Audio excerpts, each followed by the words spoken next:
তখন আমি আপনাদের শিক্ষক, আপনারা সবাই আমার ছাত্র। জি, এত একটা মানুষ মারা যাওয়ার পরে সতর্কে ডাকি রাখা এমন গুরুত্ব সহকারে করা হয়, অথচ তুই মুসলমানের বাচ্চা, তুই রাস্তা রাস্তায় লেনটা হাঁটো, তুই রাস্তা রাস্তায় লেনটা হাঁটো, তুই গরু ছাগলের মতো বলদের মতো রাস্তার পাশে দাঁড়াইয়া দাঁড়াইয়া পেশাব করস, তুই মুসলমানের বাচ্চা। অথচ তুই নেওয়ার পরে মুসলদাতা তোর সতরের হেফাজত জানো না। আল্লাহু আকবার। আমরা সবাই মরব তো, এই কথা বিশ্বাস আছে? ওয়াইজ শব্দের অর্থ হল উপদেশদাতা। ওয়াইজ শব্দের অর্থ কি? আরবি শব্দ, বাংলাতে বলে ওয়াজ করনেওয়ালা, নসিহত করনেওয়ালা, উপদেশদাতা। নবীজি বলে তোমার জন্য একটা বড় উপদেশদাতা আছে তোমার সামনে, এই উপদেশদাতাই তোমার জন্য যথেষ্ট, আর কোন উপদেশদাতার দরকার নেই। আমি জিজ্ঞাসা করলাম, ইয়া রাসূলুল্লাহ, সেই উপদেশদাতা কি, কে? নবীজি বলে এই যে তোমার সামনে তোমার আব্বা মারা গেল, তোমার মা মারা গেল, তোমার দাদা মারা গেল, তোমার দাদি মারা গেল, তোমার ভাই মারা গেল, তোমার বন্ধু মারা গেল, তোমার নেতা মারা গেল, এত মানুষ মরতেছে যে এই মানুষের মরণ, এটা তোমার জন্য বড় উপদেশদাতা, এটা তোমার জন্য বড় উপদেশ। এই কথাটারে খাজা আজিজুল হাসান মজুব রহমতুল্লাহ আলাইহি একটা ছন্দের মাধ্যমে বুঝাইছেন বড় সুন্দর করে। खुद दफन सदा किए जीरे जमीन, खुद दफन सदा किए जीरे जमीन, फिर भी तुझको क्यों नहीं मौत का यकीन। आय अल्लाह बंदा, তুমি তো নিজের হাতে নিজে শত শত মুর্দার কবরে মাটি দিলে, শত শত মুর্দার কবরে মুর্দা নামাইলা, শত শত মুর্দার জানাজার নামাজ পড়লা, এরপরেও তোমার নিজের মরণটার কথা তোমার কেন বিশ্বাস হয় না? নিজের মরণটার কথা তোমার কেন বিশ্বাস হয় না? তোমার নিজের মরণটার চিন্তা তোমার ভিতরে কেন আসে না? खुद फंसदहा की है ज़ीर ज़मी, फिर भी तुझको क्यों नहीं मौत का यकीन। अल्लाह अकबर। वइज़ा हमलता इलल क़ुबूर जनाज़तन फ़अलम बिअन्नका बअदहा মাহমুলু। হযরত আলী রাদিয়াল্লাহু আনহু বলেন, হে নবীজির উম্মতেরা, তুমি যখন একটা মুর্দার খাটিয়া কাঁধে বহন করো, আপনারা মুর্দার খাটিয়া কাঁধে লন না? হ্যাঁ, এই মুর্দার খাটিয়াটা যখন তুমি কাঁধে লও, তখন তুমি নিজেকে নিজে বুঝাও, ও মন, আগামী খাটিয়াটা তোর হইতে পারে, আগামী খাটিয়াটা তোর হইতে পারে, আগামী এই মুর্দার জানাজার পরের জানাজাটা তোর হইতে পারে। কবরের জন্য তৈরি হইছ তুই, আল্লাহর কাছে কবরের মধ্যে মুক্ত তোকে দেখাইতে হবে। কবরের মধ্যে তোকে কি করতে হবে? মুখদা কো হ্যায় দেখানা একদিন, মুখদা কো হ্যায় দেখানা একদিন, কবর মে হোগা ঠিকানা একদিন। ও মন, আজকে তো দুনিয়ার মধ্যে ভালো হোক আর মন্দ হোক, একটা ঘরের মধ্যে থাকতেছ, ভালো হোক আর মন্দ হোক, একটা বিছানার উপরে ঘুমাইতেছ, ভালো হোক আর মন্দ হোক, একটা বালিশের উপরে ঘুমাইতেছ, ভালো হোক আর মন্দ হোক, একটা ফ্যান তোমার উপরে ঘুরতে আছে, বাতাস দিতে আছে। ও মন, অন্ধকার কবরে যেখানে বিছানা নাই, যেখানে বালিশ নাই, যেখানে পাঙ্খা নাই, ও মন, এই কবরের মধ্যে একিলা বিছনা বালিশ ছাড়া গরমের মধ্যে সঙ্গী নাই, সাথী নাই, মা বাপ কেউ নাই। অন্ধকার রাস্তা দিয়া 1 কিলোমিটার হাঁটতে তোমার শরীরে সমসম করে, ভয় লাগে। কবরের মধ্যে মন কেমনে থাকবি? এই কথাটা মনকে বুঝাও না। মুখ খুদা কো হ্যায় দেখানা একদিন, কবর মে হোগা ঠিকানা একদিন। আল্লাহ মৃত্যু, শত শত মানুষ যে আমার সামনে মৃত্যুবরণ করতেছে, এটাই তো আমার জন্য বড় উপদেশ। বড় কি উপদেশ? এরপরেও আমি কেন নিজের মরণটাকে স্মরণ করি না? আমাকে মরতে হবে, আমাকে কবরে যাইতে হবে।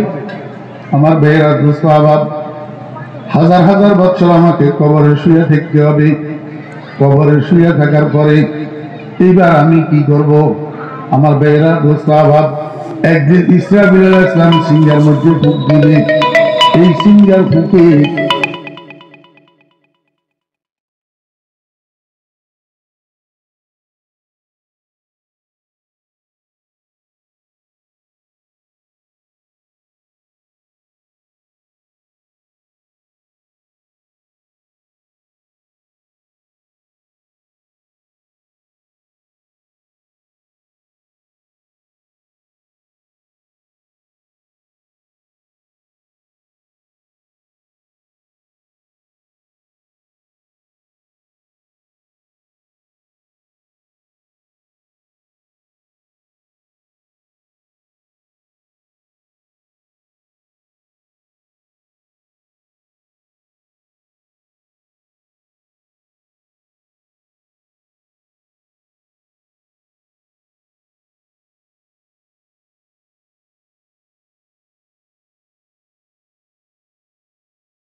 আপনি ল্যাংটা বাইরে ছিলেন, উলঙ্গ বাইরে ছিলেন, যে সেখানে আপনার সামনে মানুষ কতগুলা ছিল না ছিল না? কথা কয়।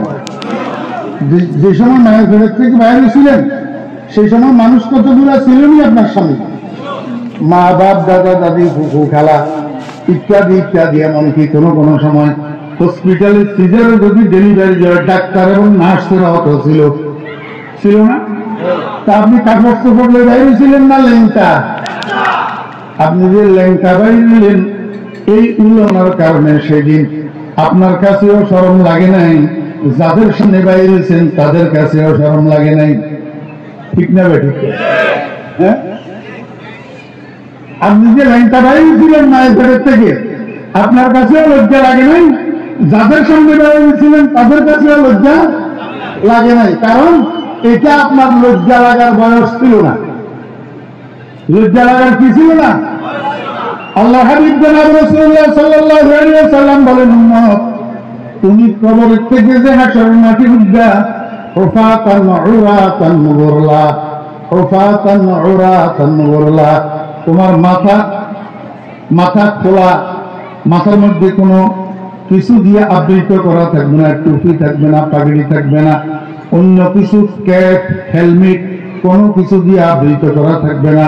তোমার শরীর খোলা, শরীরের মধ্যে জামা কাপড় থাকবে না। তোমার পাও খোলা, পায়ের মধ্যে জুতা থাকবে না। সম্পূর্ণ মায়ের পেট থেকে যেভাবে বাইরেছ সেভাবে কবরের থেকে উঠবা। কিন্তু বেশ কম হইল, মায়ের পেট থেকে যখন বাইরে ছিল তখন তোমার বয়স 0। বয়স কি 0? মায়ের পেট থেকে যখন বাইরেছেন তখন আপনার বয়স 1 মাস হয়েছেনি, 15 দিন হয়েছেন, 7 দিন হয়েছেন, 1 দিন হয়েছেনি, 1 দিন। 0 বয়স কি 0। কিন্তু কবরের থেকে যখন হাসরের মাঠে উঠবা তখন তোমার বয়স 0 থাকবে না। তুমি যেই বয়সে দুনিয়ার থেকে মারা গেছ সেই বয়সেই হাসরের মাঠে উঠবা, কিন্তু পরনে কাপড় থাকবে না। পরনে কাপড় থাকবে না। আম্মা জান আয়েশা সিদ্দিকা রাদিয়াল্লাহু আনহা বলেন, ইয়া রাসূলুল্লাহ, আফালা ইস্তাহি আহাদুম মিন আহাদিন? এটা কেমন ধরনের কথা? মায়ের পেট থেকে বাইরে ছিল তখন আমরা শিশু ছিলাম, এই জন্য লজ্জাবোধ করার মতো আমাদের জ্ঞান ছিল না, এই জন্য লজ্জা করি নাই। আর আমরা ছোট বিদায় অন্যরাও লজ্জা করে নাই। কিন্তু কিয়ামতের ময়দানে তো আমরা প্রাপ্ত বয়স্ক উঠব, সেখানে যে বিবস্ত্র অবস্থায় উঠব, একজন আরেকজনের দিকে তাকে আর লজ্জা করবে না, শরম করবে না? রাসূল আকরাম সাল্লাল্লাহু আলাইহি ওয়াসাল্লাম বলেন, আয়েশা, আল আমরু আশাদ্দু মিন যালিকা। ও আয়েশা, পরিস্থিতিটা এর থেকে আরো বেশি ভয়াবহ হবে। কিসের বিবস্ত্র, কিসের পোশাক, কিসের লজ্জা, কিসের শরম? কিয়ামতের ময়দানের ভয়াবহ পরিস্থিতি এমন হবে যে কার গায়ে পোশাক আছে, কার গায়ে নাই, সেদিকে মানুষের দুঃখেই থাকবে না, এদিকে মানুষের খেয়ালই থাকবে না। গায়ে কাপড় নাই, এটা খেয়াল করলেই তো শরমের প্রশ্ন, কিন্তু গায়ে কাপড় আছে না নাই সেদিকে খেয়াল করে কে? পরিস্থিতি এত ভয়াবহ। সবগুলা কথা একসাথে বলা যাবে না একদিন, হ্যাঁ, না হলে কিয়ামতের ময়দানের পরিস্থিতিটা কেমন হবে সেটা বলতাম এক সময়, আরেক সময় বলবো ইনশাআল্লাহ। ভয়াবহ পরিস্থিতি, ভয়াবহ। আমার ভাইরা বাবা, এই কিয়ামতের ময়দানের ভয়াবহ পরিস্থিতির মধ্যে থেকে একটা পরিস্থিতি হইল, কিয়ামতের ময়দানে সূর্য হবে 7টা। কয়টা? 7টা। দুনিয়াতে সূর্য কয়টা? একটা। দুনিয়ার সূর্যটা পৃথিবী থেকে কত উপরে? কত? 13 লক্ষ মাইল। 13 লক্ষ মাইল উপরে। এটা বৈজ্ঞানিকদের একটা আনুমানিক হিসাব আর কি। আসলে কয় লক্ষ মাইল উপরে এটা আল্লাহ ছাড়া আর কেউ জানে না।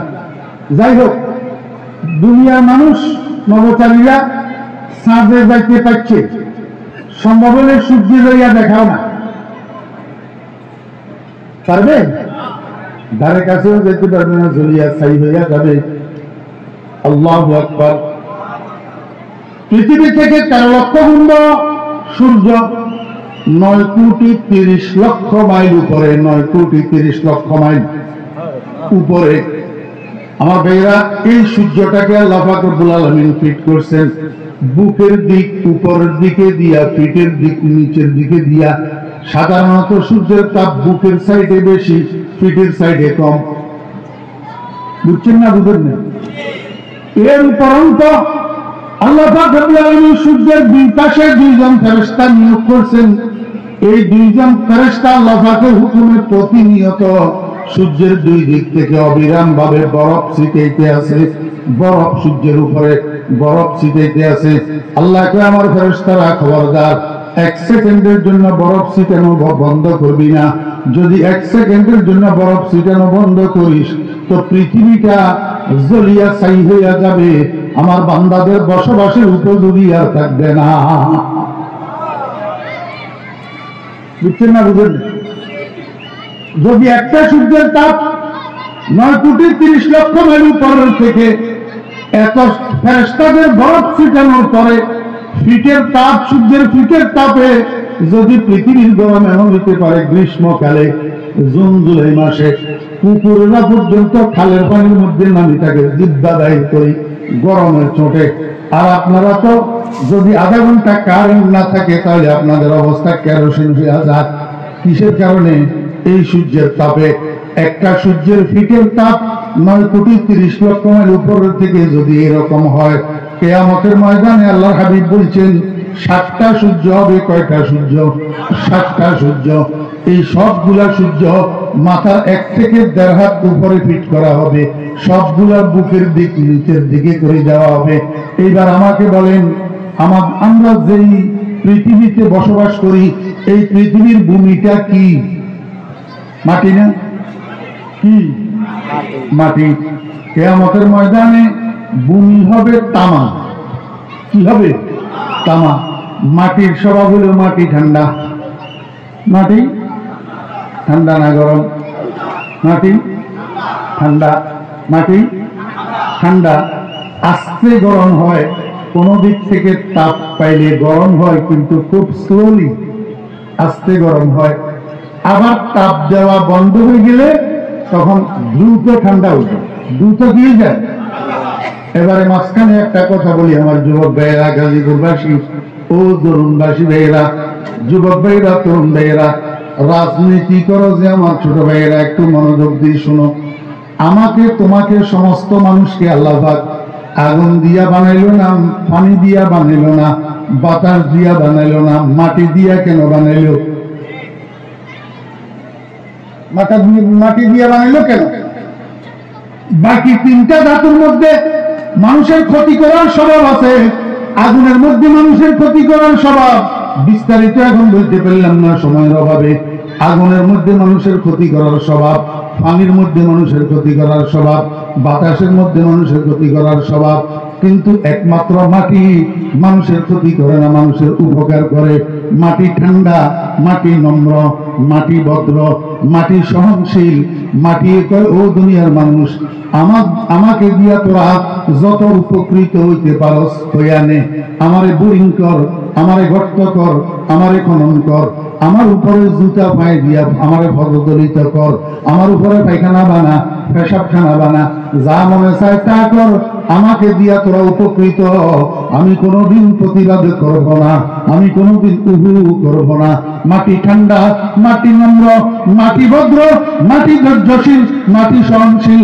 আল্লাহ কয়, বান্দা, ও মানুষেরা, আদমের সন্তানেরা, তোদেরকে বানাইছি মাটি দিয়া, তোরা মাটির স্বভাবে স্বভাবাপন্ন হওয়ার জন্য, মাটির মতো ঠান্ডা হওয়ার জন্য, মাটির মতো ভদ্র হওয়ার জন্য, মাটির মতো নম্র হওয়ার জন্য, মাটির মতো সহনশীল হওয়ার জন্য, মাটির মতো পরোপকারী হওয়ার জন্য।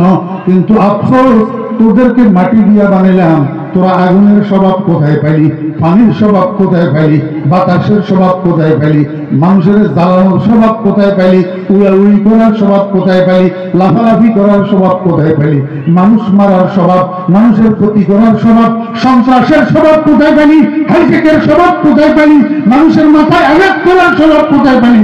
এই জন্য তো তোরে মাটি দিয়া বানাই নাই, মাটি দিয়া বানাইছি তোরে মানুষের উপকারের জন্য। বুঝাইতে পারি নাই মনে হয়, এত সুন্দর করে বুঝানোর ক্ষমতা আল্লাহ আমারে দেয়নি। মাটি দিয়া কেন বানাইছে? মনোযোগ আছেনি? আপনাদের এখানে মানুষ মারা গেলে দাফন করার সময় কবরে যে মাটি দেয়, এই মাটি দেওয়ার সময় একটা দোয়া করেনি? জানেননি আপনারা দোয়া? এটা কি দোয়া?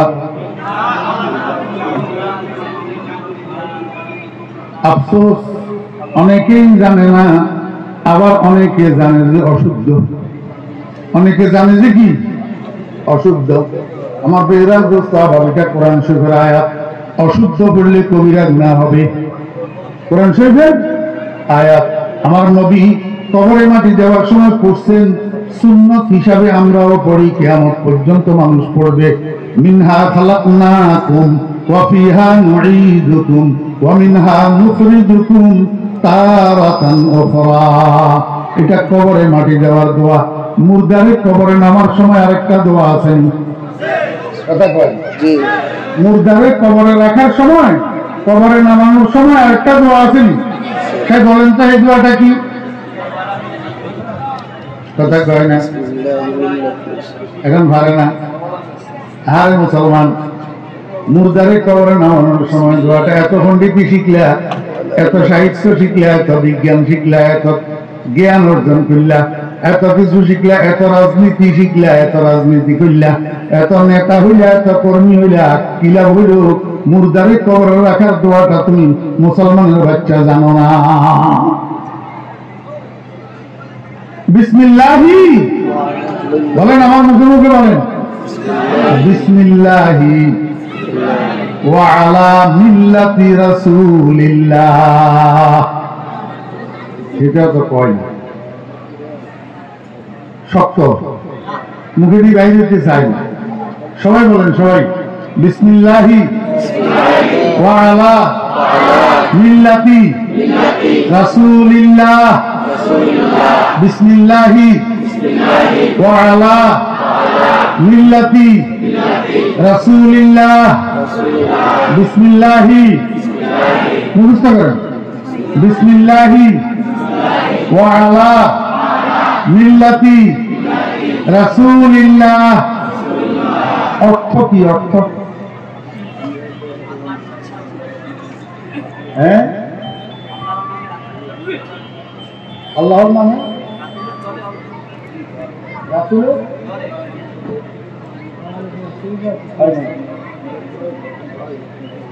শুনেন, এখানে বিসমিল্লাহের আগে একটা শব্দ উর্দু আছে, ওই বিসমিল্লাহির রহমানির রহিমের মতো। আযাউকা, আযাউকা, হে মুর্দা, হে আব্বা, হে ভাই, হে বন্ধু, আপনাকে রাখতেছি। কি হাজার কবর, এই কবরের মধ্যে, আপনাকে এই কবরের মধ্যে রাখতেছি বিসমিল্লাহ, আল্লাহর নামের সাথে। কার নামের সাথে? আমার ভাইয়েরা স্বভাব, যেই কোনো মুর্দারে কবরে রাখার সময় এই দোয়াটা পড়া হয়, বিসমিল্লাহি, আল্লাহর নামের সাথে তোমার কবরে রাখলাম।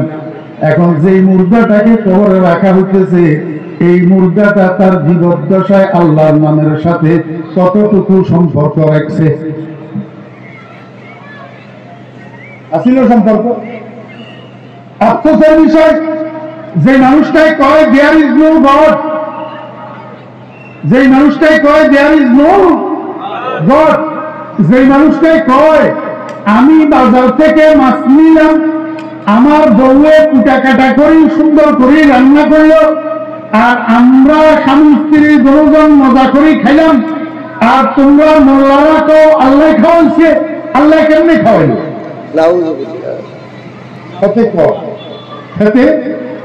আমি কোন অবাস্তব কথা বলি না, যেটা আমার সাথে গড়ে বাস্তব কথা বলি। আমি বাস্তব আমারই কয়, আমি বাজার থেকে মাছ নিলাম, আমার বউয়ে সুন্দর করে টুটা কাটা করলো, রান্না করলো, আর আমরা স্বামী স্ত্রী বসি মজা করি খেলাম, আর তোমরা তো তোমার আল্লাহ খাওয়াইছে, আল্লাহ কেমনি খাওয়াইল?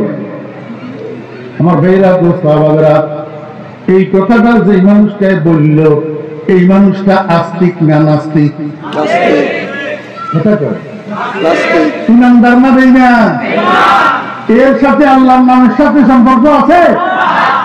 আমার ভাইরা দোস্ত, এরকম হাজারো এক্সাম্পল আছে যেগুলা দিতে গেলে আপনাদের অনেকের মনে কষ্ট আসবে, তখন হুজুর খারাপ হইয়া যাবে।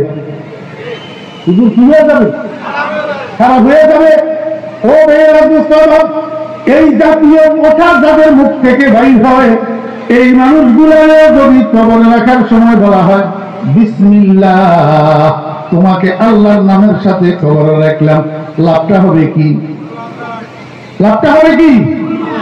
আমার ভাইরা দোস্ত, একজন মানুষ ইমানদার, দিনদার, আমলদার, নামাজি, আপনার আব্বা, আপনার ভাই, আপনার বন্ধু, এই মানুষটাকে কবরে রাখার সময় আপনি বলেন বিসমিল্লাহ, কি অর্থ?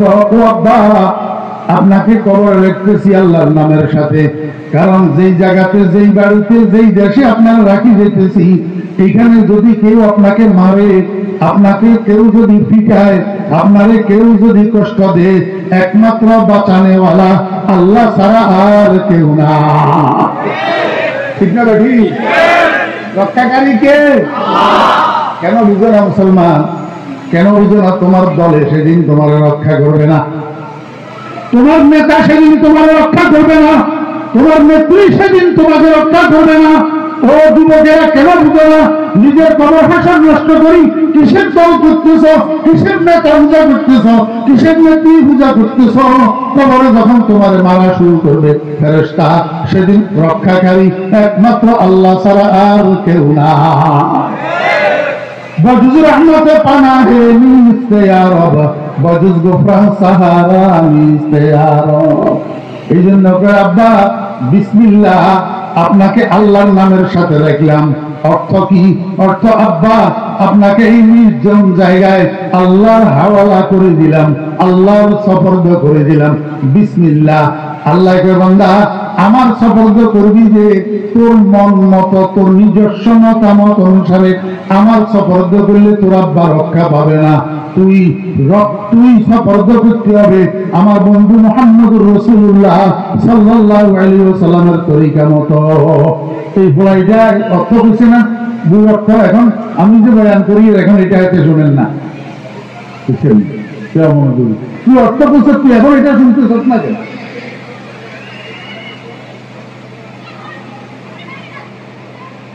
আল্লাহ পাক বলে কি কর বান্দা, তুমি যে তোমার আব্বারে, তোমার বাইরে, তোমার বন্ধুরে আমার নামের উপর রাখি দিতেছ, কিন্তু আমি রক্ষা করব যদি তোমার রাখি যাওয়াটা আমার রসুলের তরিকা মতো হয়, আমার রসুলের তরিকা, বহির্গত তরিকায় যদি রাখি যাও, আমি আল্লাহ তোমাকে, তোমার বাবাকে রক্ষা করব না।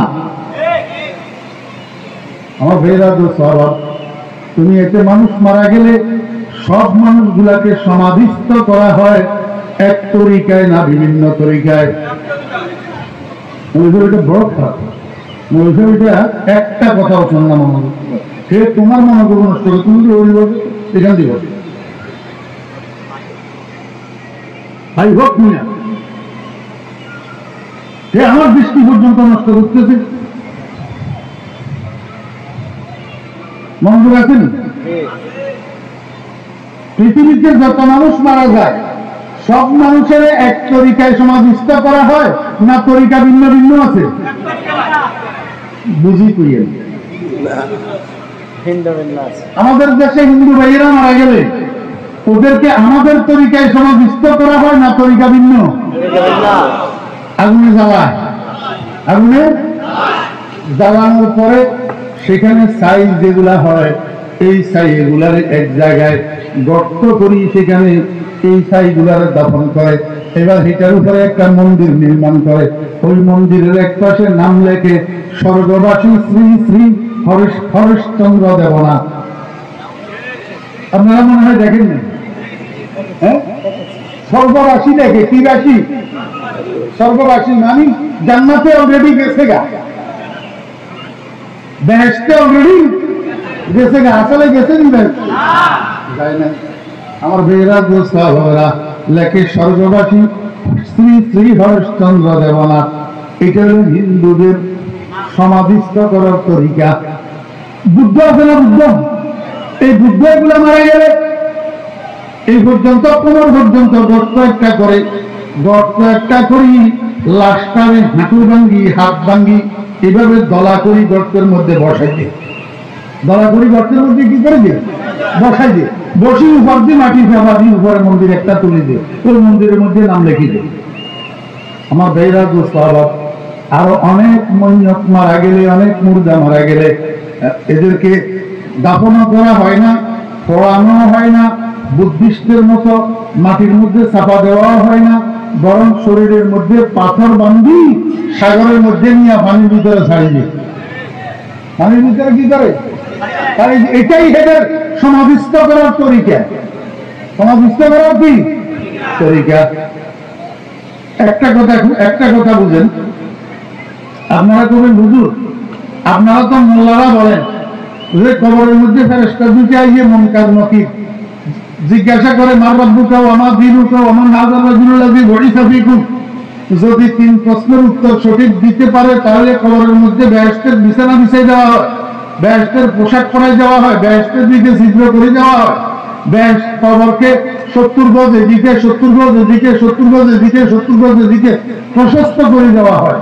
এখন যে মানুষটারে জ্বালাই ফেলা হইল, দাফন করা হলো না, যে মানুষটারে সাগরে ফেলি দেওয়া হলো, এই মানুষ এগুলার কবরে ফেরেশতা কেমনে গিয়ে জিজ্ঞাসা কেমনে করে বসায় কেমনে, বসাইবো কেমনে? এত তো কি নেই, হ্যাঁ এত তো শরীরে নেই, জ্বালাই ফেলাইছে, বসায় কেমনে? বিরাট প্রশ্ন না আমার ভাইরা দোস্ত। আমি আপনাদেরকে বলি, কবরের মধ্যে মানুষের যে সুখ আর যে শাস্তি, কবরের মধ্যে মানুষের যে সুখ আর যে দুঃখ, যে শান্তি আর যে শাস্তি, এটার সাথে এই গোস্ত মাংসের শরীরে এটার কোনো সম্পর্ক নাই। এটার সাথে সম্পর্ক হলো রুহের। সম্পর্ক হলো কিসের? রুহের। উদাহরণ শুনেন, উদাহরণ। আমার ভাইরা দোস্ত, ছোট্ট বাচ্চা স্বপ্নের মধ্যে দেখতেছে, ঘুমের ভিতরে স্বপ্ন দেখতেছে সে একটা গাছের উপরে উঠছে। কিসের উপর? গাছের উপরে উঠছে। হঠাৎ হাত দিয়া যে গাছের ডাল ধরছিল স্লিপ করে নিচে পড়ে গেছে, স্বপ্নে দেখতেছে নিচে পড়ে গেছে। তো শোয়া ছিল খাটের উপর, পড়ে গেছে খাটের নিচে। স্বপ্নে দেখছে গাছের উপর থেকে পড়ছে, আসলে পড়ছে খাটের উপর থেকে নিচে। এখন এই পোলা চিৎকার শুরু করছে ভয়ে, চিৎকার শুরু করছে ভয়ে। মা বাপ গরু গরু ঘুম ভাঙি গেছে চিৎকারে। মা বাপ গরু গরু ফিরে শিকার, বাবারে কি হয়েছে তোর, কেন চিৎকার করতেছ? তো আমি গাছের থেকে পড়ে গেছি, আমি গাছের থেকে। মা বাপে তো তুই তো সেগুলো গাছের থেকে পড়ছ, তুই খাড়ের উপরে শোয়াছিলি, খাড়ের উপর থেকে নিচে পড়ে গেছ, গাছের থেকে তুই পড়লি। কয় না না, আমি গাছের থেকে পড়ে গেছি, আমি গাছের থেকে পড়ে গেছি। আমার ভাইরা বুদ্ধি থাকলে বলেন, এই যে গাছের থেকে পড়লো এবং ব্যথা পাইল এবং ভয় পাইল, চিৎকার করলো, এটার সাথে শরীরের সম্পর্ক না রুহের সম্পর্ক? কিসের? রুহের সম্পর্ক। একটা ছেলে স্বপ্ন দেখছে ঘুমের ভিতরে তার সাপের দুটো বল মারি দিছে, সাপের তো বল মারি দিছে, এখন চিৎকার করি ঘুমের থেকে উঠে বসে গেছে। মা বাপ দৌড়াই আর ফিরে, বাবা কি হয়েছে? আমার সাপের তো বল মারছে। কোনখান দিয়ে বল মারছে? এখন দেখাইতে পারে না, কোনো নিশান নেই, কোনো নিশান নাই। তুই স্বপ্ন দেখছ, আসলে বাস্তব কিছু না, স্বপ্নে দেখি ভয় পাইছ। আমাকে বুঝি থেকে বলেন, এই যে ঘটনাটা এটার সাথে শরীরের সম্পর্ক না রুহের সম্পর্ক? রুহের সম্পর্ক। ঠিক কবরের ভিতরে মানুষ শান্তি যেটা পাবে সেটা রুহে পাবে, শাস্তি যেটা পাবে সেটা রুহে পাবে। নাস্তিকের বাচ্চারা মৃত্যুর আগে যে ওসিয়ত করি মানে, আমি মারা যাওয়ার পরে আমার লাশটা দাফন করিও না, আমার লাশটা জাদুঘরে রাখি দিও, আমার লাশটা মেডিকেল কলেজে দিয়ে দিও। অবস্থ আসল কোথাও এতদিন নাস্তিক গিরি করছে, এখন ফেরেশতা লাঠির বয়ে তাই আমার জাদুঘরে রাখি দিও, আমার মেডিকেল কলেজে দিয়ে দিও। কেন? ফেরেশতার লাঠির থেকে বাঁচার জন্য। আমি খোদার কসম করে দিলাম, ওরে 2000 পাওয়ারের লাইট তোর মাথার উপরে জ্বালাইয়া যদি হাজার হাজার মানুষের বেষ্টনীর মাঝখানে তোরে রাখা হয়, কবর না দেওয়া হয়, খোদার কসম কবরের যে সমস্ত কার্যক্রম, ফেরেশতার প্রশ্ন আর উত্তর আর শাস্তি আর শান্তি সবগুলা এই হাজার হাজার মানুষের বেষ্টনীর মাঝখানে তোর উপরে বর্তাবে, তুই সেটা ভোগ করবি, কোনো সন্দেহ নাই। কারণ এটার সাথে রুহের সম্পর্ক, শরীরের সম্পর্ক না। কথা বুঝছেন না? বুঝলেন? আল্লাহ আমার বেহেরা দোস্ত হবে না, আমার কথাটা লম্বা হয়ে যেতেছে। বিসমিল্লাহি কথা কয় না, ওয়ালা মিল্লাতে রাসূলিল্লাহ। এখন কেউরে আগুন দিয়া পোড়ায়, কেউরে এই কোমর পর্যন্ত গর্ত করি হাঁটু বান্ধি বসাই দে, কেউরে সাগরের মধ্যে পাথর বান্ধি ফেলে দে, আর কেউরে কি করে, আর কেউরে মারা গেলে বড়ই পাতা দিয়া পানি গরম করে। কি দিয়া? বড়ই পাতা দিয়া। কেউ গাজীপুর শহরে সাবানের অভাব করছেন, গাজীপুর শহরে সাবানের অভাব করছেন, আর মুরগারে গোসল করাইতে সাবানের ব্যবহার করে না, না করে, তাহলে বড়ই পাতা দেয় কেন? বড়ই পাতা দেওয়া এটা রসুলের তরিকা। এটা কি? বড়ই পাতা দেওয়া কি রসুলের তরিকা? এই বড়ই পাতা দিয়ে গরম করা পানি দিয়া মুরগারে আরো পানি মিশাইয়া প্রথমে উযু করায়। প্রথমে কি করায়? উযু করায়। এরপরে পেট সাফ করে, পেট সাফ করে, পেটের থেকে নির্গত হওয়া মলগুলারে এবার পরিষ্কার করে। তারপরে কি করে? এবার মুরগারে প্রথমে বাম কালকিতে শোয়ায়, বাম কালকিতে শোয়াইয়া ডাইন সাইডটা ভালোভাবে পানি দিয়া পরিষ্কার করে। এরপরে ডাইন দিকে শোয়ায়, এবার বাম সাইডটা ভালোভাবে পরিষ্কার করে, এবং এই কাজটারে 3 বার করে, 3 বার এই কাজটারে কবার করে 3 বার। এবার পরিষ্কার শুকনা মেকড়া দিয়া শরীরের পানিগুলা মুছে। আমার বেহেরা দোস্ত বাব শরীরের পানিগুলা মুছি। এইবার আস্তে আস্তে ফরনের মধ্যে যে লুঙ্গি বা পায়জামা প্যান্ট যা আছে এটারে খুলবে, কিন্তু খোলার আগে কি করে? ওই যে সিলাইবিহীন জামাটা আছে এটারে আগে পরায়। সুন্নত মতো মুর্দা দোলাই করার তরিকা বলতেছি।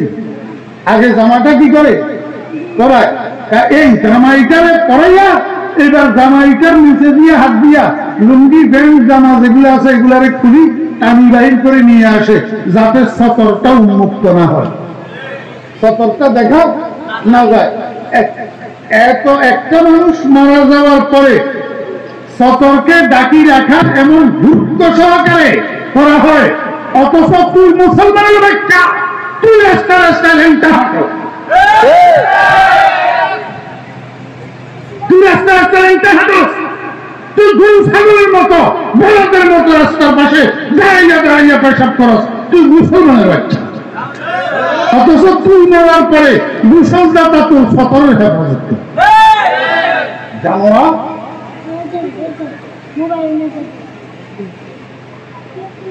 আমার বেয়েরা দোস্ত আবাব 3 জন মানুষের বাড়ি।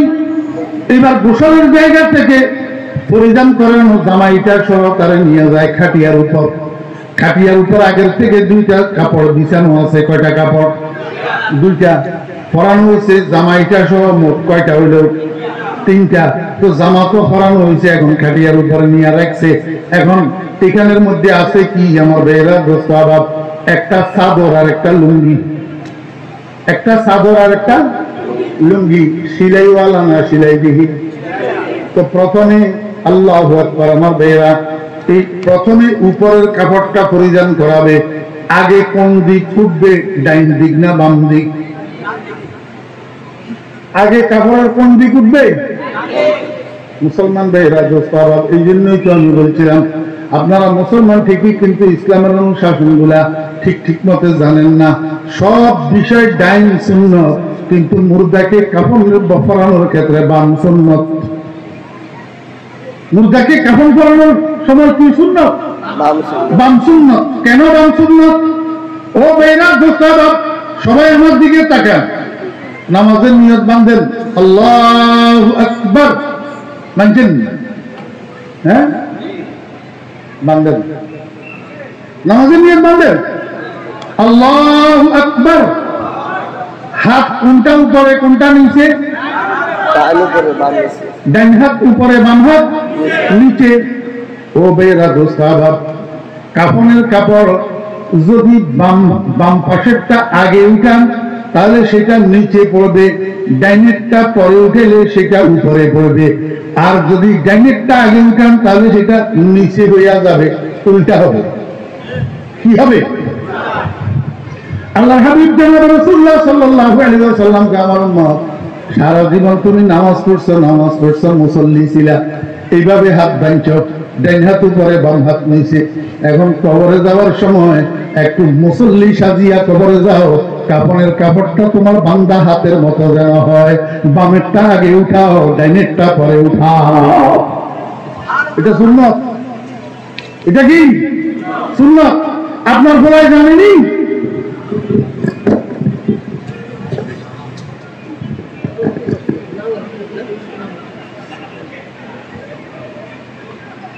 বেয়াদবিরও মানুষের একটা সীমানা থাকে।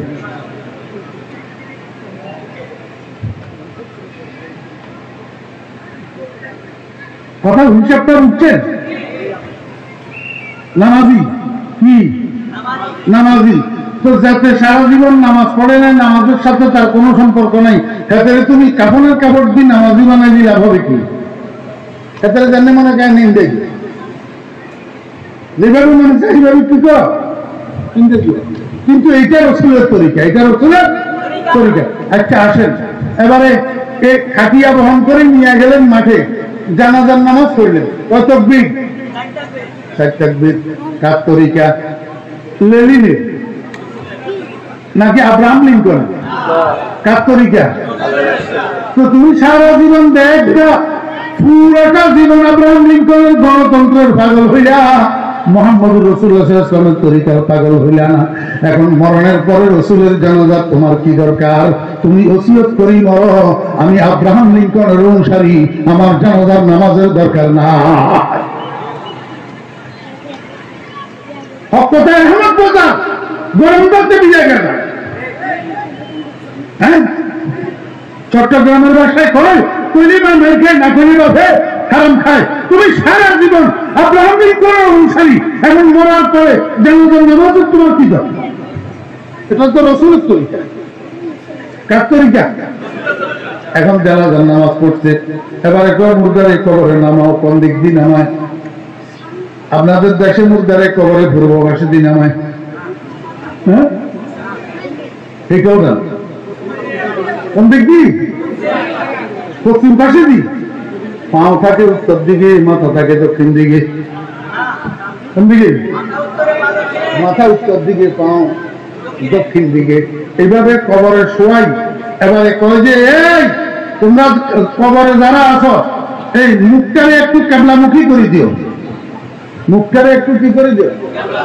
কেবলামুখী করে দিও। কিরে বেটা, এখন কেবলামুখী কেন তোর দরকার হইল? সারা জীবন তো তুই আমেরিকামুখী আর ইন্ডিয়ামুখী আছিলি, আমেরিকামুখী আর ইন্ডিয়ামুখী আছিলি, এখন কেবলামুখী হওয়ার তোর কি দরকার হইলো? পশ্চিম দিকে ফিরি আসারও তো খরচ নাই, এখন তোর কিনে ঘাড় মটকাইয়া কেবলামুখী করে দেওয়া লাগে। হ্যাঁ, ঘাড় মটকাইয়া এখন কেন কেবলামুখী হবি? সারা জীবন সোজা হলি না, এখন মরি কেন সোজা হবি? সোজা হইয়া মূর্তি তাহলে লাভ হইতো, মরি সোজা হলে তো কোনো লাভ নাই, কোনো লাভ। কেবলামুখী করে দাও।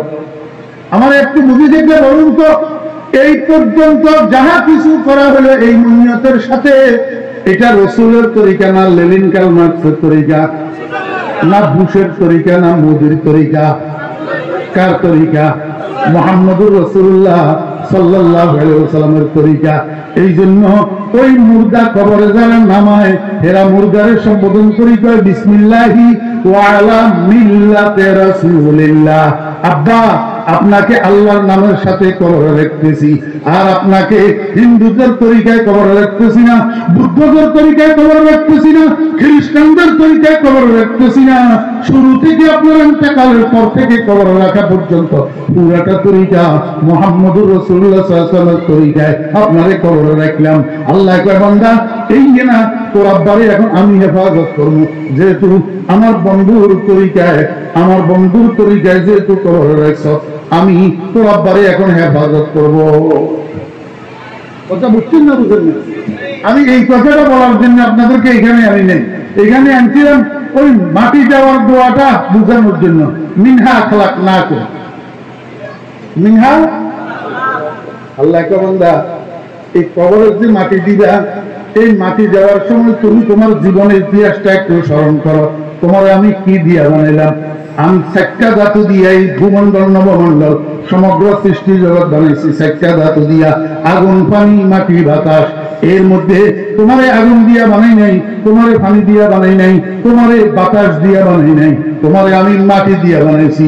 মিনহা খালাকনাকুম, তোমারে আমি মাটি দিয়া বানাইছি। কেন?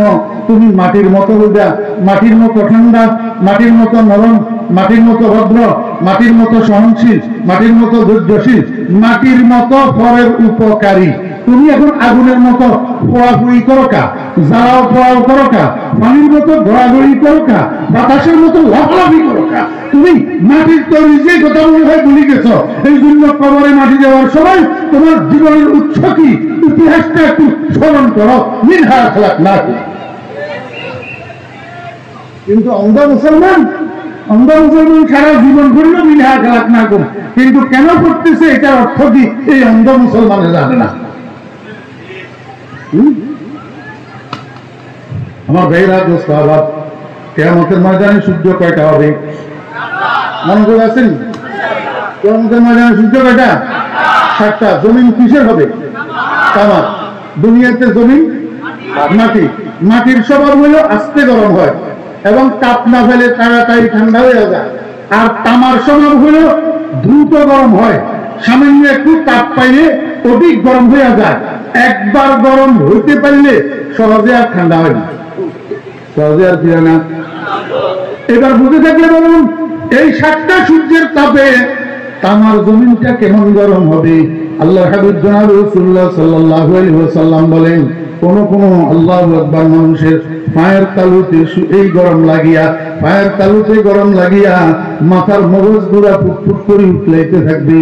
বিশ্বাস না হলে সৌদি আরবে যারা যান, চাকরি করেন, অথবা হজে যান, অথবা উমরায় যান, এই জুন জুলাই মাসে উত্তপ্ত গরমের মধ্যে দিনের 12টায় সৌদি আরবের পাথরের ভিতরে একটু পাও দিয়া দেখিলেন কি অবস্থা। আমি একবার দোষক করি একটা লুঙ্গি বাহিরে শুকাইতে দিয়েছি, 7 মিনিটে আমার লুঙ্গিটা শুকাইয়া মটমটে হয়ে গেছে। 7 মিনিটে।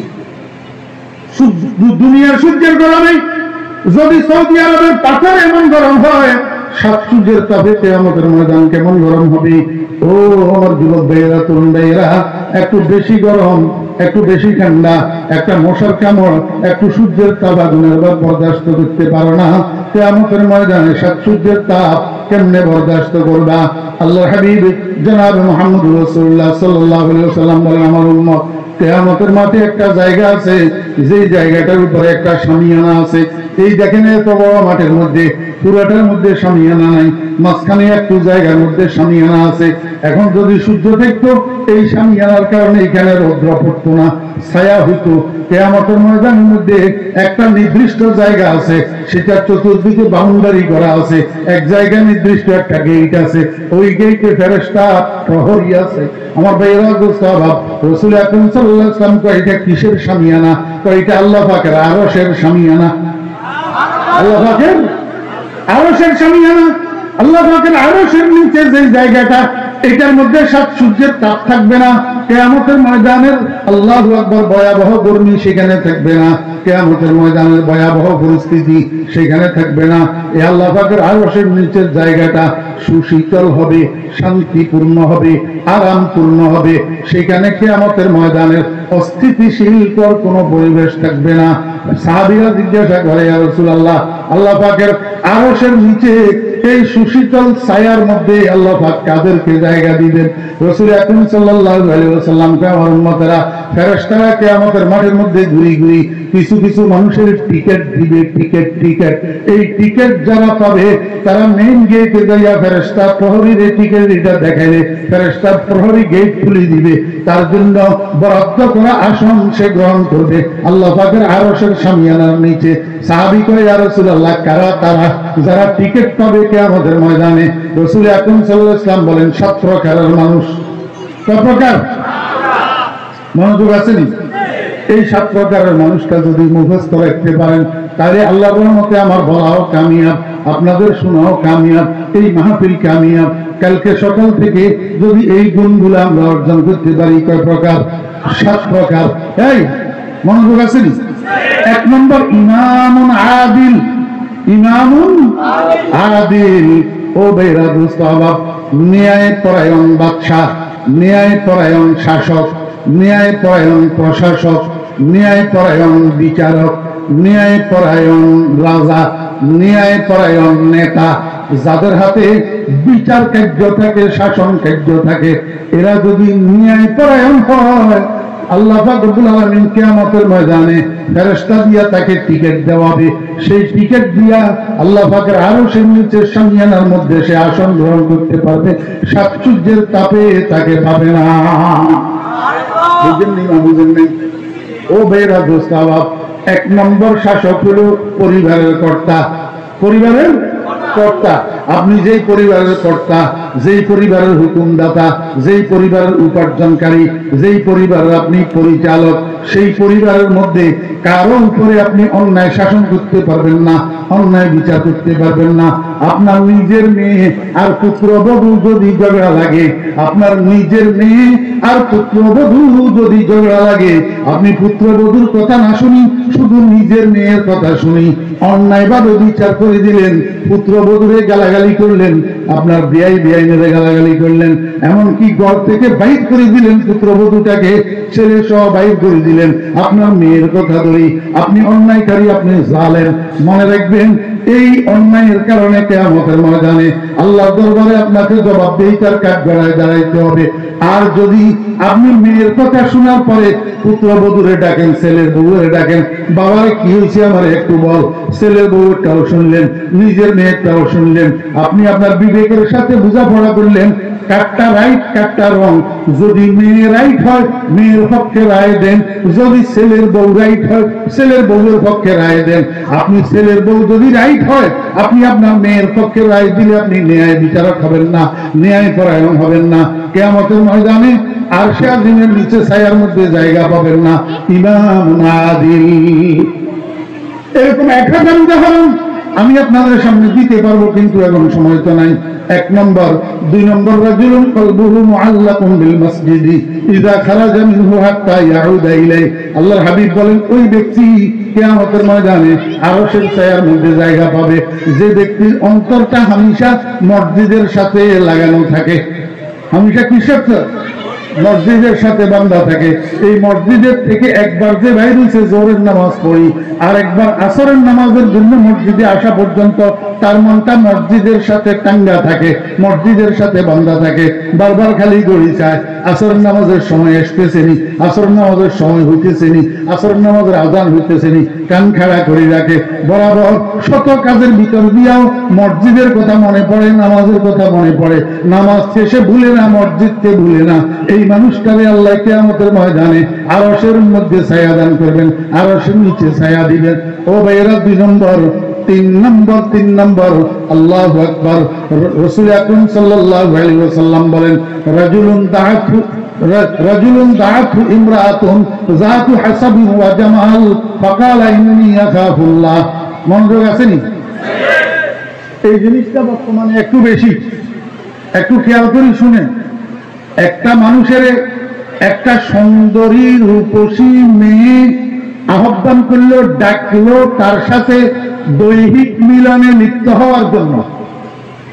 বুঝছেন না বুঝেন না? এমনটা ঘটনা আমাদের দেশের মধ্যে ঘটে কি ঘটে না? বিশেষ করে চাচাতো ভাই, জ্যাঠাতো ভাই, খালাতো ভাই, মামাতো ভাই, ফুফাতো ভাই, তাওতো ভাই, এই 6 প্রকারের ভাইয়ের সাথে 6 প্রকারের বোনদের এমনটা বেশি হয়। হ্যাঁ, অনেক সময় অফার করে, ভাই আসো, ভাই আসো, ভাই আসো, জেনার জন্য, ব্যভিচারের জন্য, অপকর্মের জন্য তাকে ডাকে। কিন্তু পোলাটা দিনদার, আল্লাহওয়ালা, আল্লাহর ভয় অন্তরেওয়ালা। আমার ভাইয়েরা, পোলাইটাই কয় কি, ইন্নী আখাফুল্লাহ। ও বোন, তোমার এই ডাকে আমি সাড়া দিতে পারবো না, তোমার এই ডাকে আমি জবাব দিতে পারবো না, তোমার এই ডাক আমি মানতে পারবো না, কারণ আমি আল্লাহকে ভয় করি, আমি আল্লাহকে ভয় করি। এটা কি গাজীপুর না? ঢাকা থেকে চট্টগ্রাম যাওয়ার পথে গৌরীপুর একটা জায়গা আছে, গৌরীপুর চিনেননি আপনারা? গৌরীপুর, এই গৌরীপুর আগে তো যে রাস্তাটা পুরাতন রোড ছিল, যখন ডবল রোড করতেছে তখন উত্তর পাশে দিয়ে আরেকটা রাস্তা করা হয়েছে। এই রাস্তাটার কাজ চলতেছিল তখন গৌরীপুর বাজারের পশ্চিম পাশে একটা মাদ্রাসা আছে, স্বল্প পেন্নাই মাদ্রাসা। ওই মাদ্রাসার মাহফিলে আমার দাওয়াত ছিল। তা আমি কোন দিক থেকে সেদিনে খুব তাড়াতাড়ি পৌঁছে গেছি মাদ্রাসায়। আসরের নামাজ যাইয়া সেখানে পড়ছি। আসরের নামাজ পড়ি, যখন নাস্তা করার জন্য, চা খাওয়ার জন্য বসছি, উপস্থিত লোকজন আমারে কয়, হুজুর গতকাল আমাদের এখানে একটা ঘটনা ঘটছে। আমি বললাম কি ঘটনা? হুজুর, ওই রাস্তার কাজ যে করতেছে, বুলডোজারে মাটি কাটতেছে। বুলডোজারে কি করতেছে? মাটি কাটতেছে। হঠাৎ বুলডোজারের ড্রাইভার মাটির ভিতরে বুলডোজারটা ঢুকাইয়া যখন উপরের দিকে টান দিছে, একটা লাশ বুলডোজারের উপরে কাফনের কাপড় সহ উঠি আসছে। এটা দেখি বুলডোজারের ড্রাইভার দিছে দৌড়। মানুষে কয়, কিরে ভাই দৌড় দিস কেন? ওই মেশিনের কাছে যাইয়া দেখো। মানুষ মেশিনের কাছে যাইয়া দেখো, নিচের থেকে, মাটির নিচের থেকে লাশ একটা উঠে এসছে। লাশ চতুর্দিকে হাহাকার পড়ে গেছে, কার লাশ এটা? আমার ভাইরা দুঃস্বভাব। এমন টাইমে সৌখবেন্নাই মাদ্রাসার একজন উস্তাদকে ডাকি নিয়ে লাশের মুখটা খোলা হয়েছে। কাপড়ের কাপড় অক্ষত, কোথাও একটা বালুর দাগ নাই, একটা মাটির দাগ নাই, একদম চকচক করতেছে কাপড়ের কাপড়। একজন আলেমে সৌখবেন্নাই মাদ্রাসার একজন উস্তাদের নিয়ে ওনারা যখন চেহারা খুলছে, বুড়া মানুষ একটা যাইয়া, ও আমার ছেলে না, এই কথাগুলি জড়াই জড়ি বলি, আমার ছেলে না। কি কর? আমার একটু বুঝে দেখলে বলেন। এবার মানুষে জিজ্ঞাসা করে, এটা আপনার ছেলে নেই? তো আমার ছেলে। কখন দাফন করছিলেন? এখন থেকে 25 বছর আগে। কয় বছর আগে?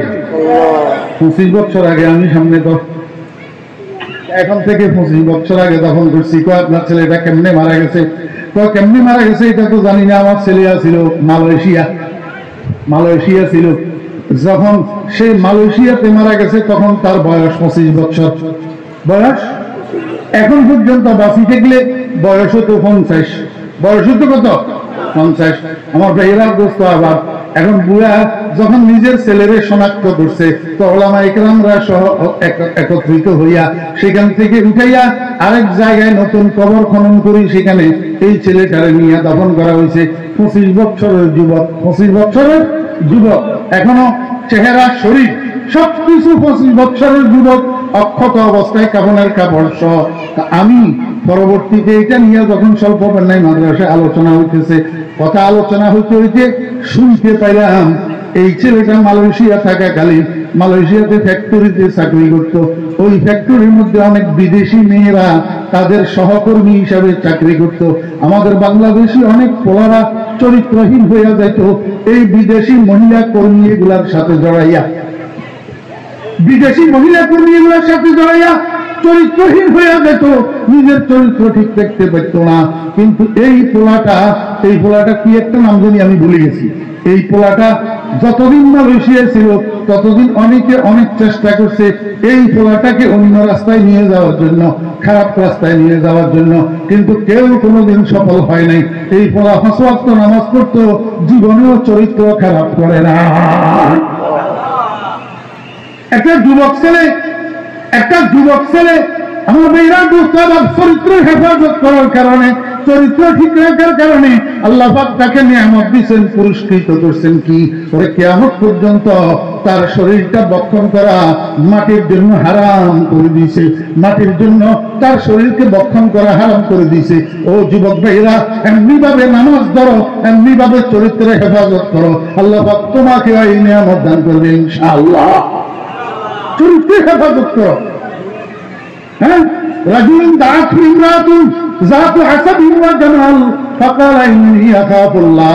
রাসূল আকরাম সাল্লাল্লাহু আলাইহি ওয়াসাল্লাম বলেন 3 নম্বর গেল। 4 নম্বর, শাবুন নাশা ফি ইবাদাতিল্লাহ। কিয়ামতের ময়দানে 7 সূর্যের তাপের মধ্যে আল্লাহর আরশের নিচে স্থান পাবে যে, তার মধ্যে ওই যুবক, যেই যুবক যৌবনের গর্মীকে নিয়ন্ত্রণ করতে পারছে, যৌবনের তাড়নাকে নিয়ন্ত্রণ করতে পারছে, যৌবনের গর্মীর কারণে কোথাও অন্যায় আচরণ করে নাই, অন্যায় কাজ করে নাই, কারো চাঁদাবাজি করে নাই, সন্ত্রাস করে নাই, ডাকাতি করে নাই, আল্লাহু আকবার, কারো পেটের মধ্যে ডেগার ঢুকায় নাই, কারো মাথার উপরে বাড়ি দিয়ে নাই, কিন্তু মসজিদের সাথে সম্পর্ক রাখছে। কিসের সাথে? মসজিদের সাথে। আল্লাহর হাবিব কয়,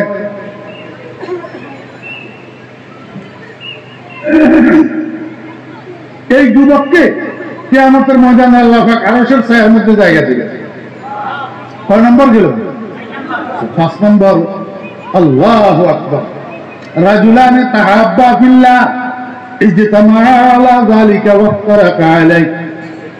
দুইটা মানুষ একজনে একজনের সাথে বন্ধুত্ব করছে, দুজনের বন্ধুত্ব, দুজনে কি বন্ধুত্ব? দুইটা মানুষ, যুবক হোক, তরুণ হোক, আবাল হোক, বৃদ্ধ হোক, দুইজনের মধ্যে বন্ধুত্ব। কি জন্য? আল্লাহকে খুশি করার জন্য, দুনিয়ার কোনো স্বার্থে নেই, আল্লাহকে খুশি করার জন্য তারা একজন একজনের ভালোবাসে। তারা যদি একত্রিত হয় তাও আল্লাহকে খুশি করার জন্য, যদি বিচ্ছেদ হয় তাও আল্লাহকে খুশি করার জন্য। কথা বুঝছেন না বুঝেন নেই? ও তরুণের যুবক ভাইয়েরা, বন্ধুত্ব করার সময় একটু খেয়াল করিও তুমি কোন ফলার সাথে বন্ধুত্ব করতেছ। হাতে কোনো ইয়াবা করিনি, কোনো হাতে কোনো চোরনি, কোনো হাতে কোনো ডাকাতনি, কোনো যদি এই জাতীয় ফলার লগে বন্ধুত্ব করো তো তুমি শত ভালো হইলেও এলাকার মানুষ তোমারও ইয়াবা করে মনে করবে। কথা বুঝছেন না বুঝেন নেই? এই জন্য বন্ধুত্ব করার আগে দেখবা ছেলেটা এমন কিনা যে মাগরিবের নামাজের আজানের সময় তোমার হাত ধরেই টানে, বন্ধু আয় নামাজটা পড়িয়ে, এরকম ছেলের সাথে বন্ধুত্ব করবা।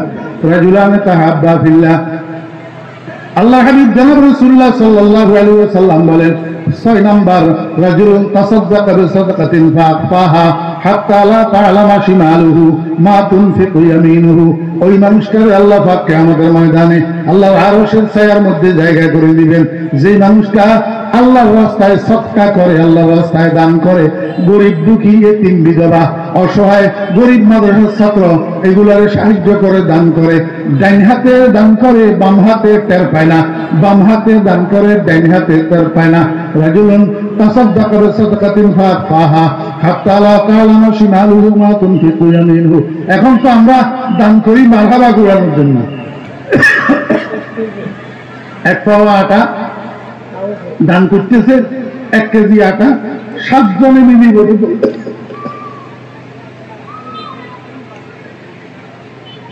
কয় নম্বর গেল?